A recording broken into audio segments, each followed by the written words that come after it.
Inheritance tax is a deeply unpopular and misunderstood tax, and every year more and more people are falling into the net, which is largely due to one reason, which I'll cover later in the video. If you're new to my channel, I'm a qualified accountant with over 10 years experience working for some of the leading UK tax practices.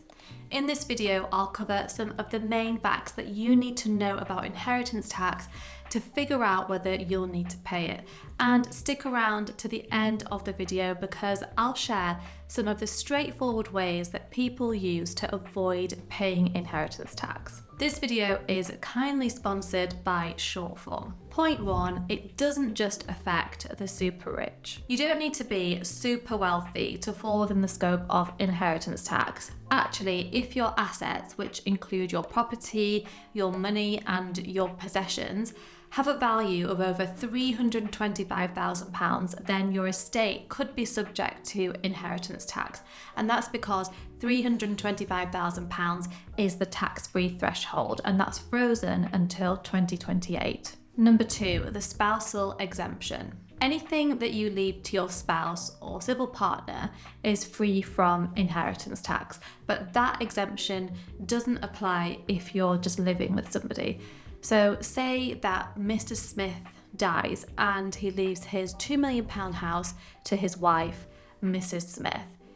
There would be no inheritance tax for the estate to pay because he left his house to his spouse, even though it was worth millions of pounds.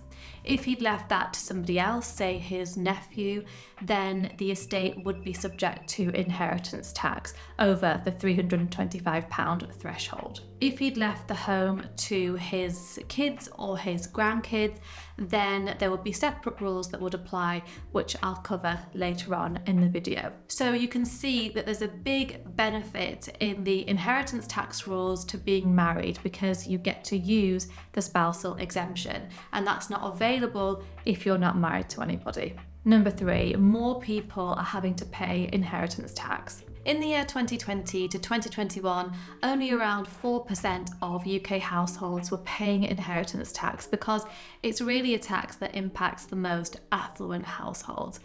But the other thing that these households do is they employ tax advisors and lawyers who help them to mitigate their inheritance tax bill. And I'll share some of the more straightforward things that people do at the end of this video. Wealth Club, an investment services provider, have said that the number of households paying inheritance tax will increase by 50% by 2029. And the main reason is increasing house prices and inflation, which together are pushing up the value of people's estates whilst the tax-free threshold remains frozen until 2028. Knowing what's happening in the economy is an important way that I can bring you the most up-to-date information, and that's where I want to tell you about the sponsor of today's video, Shortform. Shortform is an incredible online platform. They make the world's best guides to non-fiction books and guides to important topics like inflation in the economy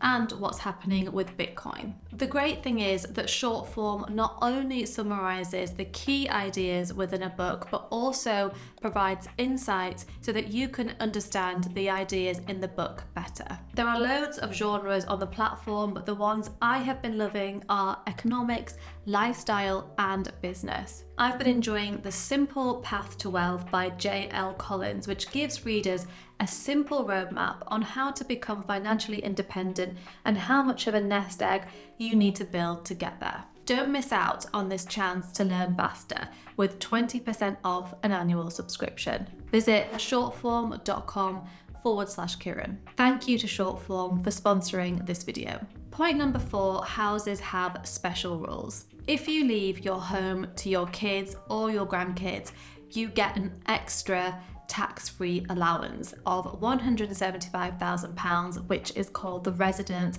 nil rate band. So you can add that to the £325,000 threshold that you would normally get, which means that you get £500,000 that you can leave free of inheritance tax as long as you pass on your home to your kids or your grandkids. Plus, if you are married or in a civil partnership, then you could pool your 500k with your partner's 500k as well. So let's say that in our previous example, Mrs. Smith has inherited her £2 million house from Mr. Smith free of inheritance tax because he used the spousal exemption. She then decides that she wants to leave the house to their joint children. And because of that, she gets to use the residence nil rate band. So her tax-free threshold increases to 500k. She can also use Mr. Smith's unused thresholds of 500k because he is also leaving his home to their children. So together they get the full £1 million. But the increase does not apply if your estate is worth over £2 million, because at that point the residence nil rate band starts to get tapered away. Point number 5, the inheritance tax rate is 40%. So if you fall within the charge to inheritance tax after considering the relevant thresholds and exemptions that you could possibly qualify for, your estate will have to pay inheritance tax at 40% above whichever threshold you qualify for. So that means for Mrs. Smith, her heirs will have to pay 40% inheritance tax on at least £1 million because her house alone is worth £2 million and hers and her husband's thresholds together are worth £1 million. If you think you'll have to pay inheritance tax, there are some legal loopholes that you can use to avoid paying it and to avoid passing part of your estate onto HMRC when you die. The first thing you can do is to make gifts. Gifting away assets during your lifetime can be a straightforward way of mitigating your inheritance tax bill. Broadly, you can gift away anything during your lifetime, and as long as you do not die within 7 years of making the gift, it won't be subject to inheritance tax because it will not be counted as part of your estate. So some people might do this if they have a valuable family home. They might decide to gift that away during their lifetime so that their heirs don't have to pay inheritance tax on it. But you do have to be careful with doing that because you can't continue to live in the house yourself. If you do, then that's considered to be a gift with reservation of benefit, and HMRC would actually still count that within your estate. Overall, making gifts during your lifetime can be a good way of planning your estate and mitigating your inheritance tax bill.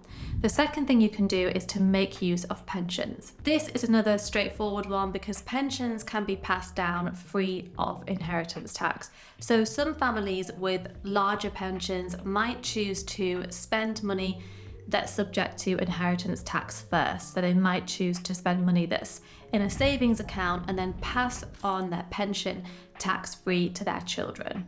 There is a new Labour government in the UK who might decide to make changes to the gifting rules and the pension rules in order to raise more money from inheritance tax. So these ways of avoiding inheritance tax might not be around forever.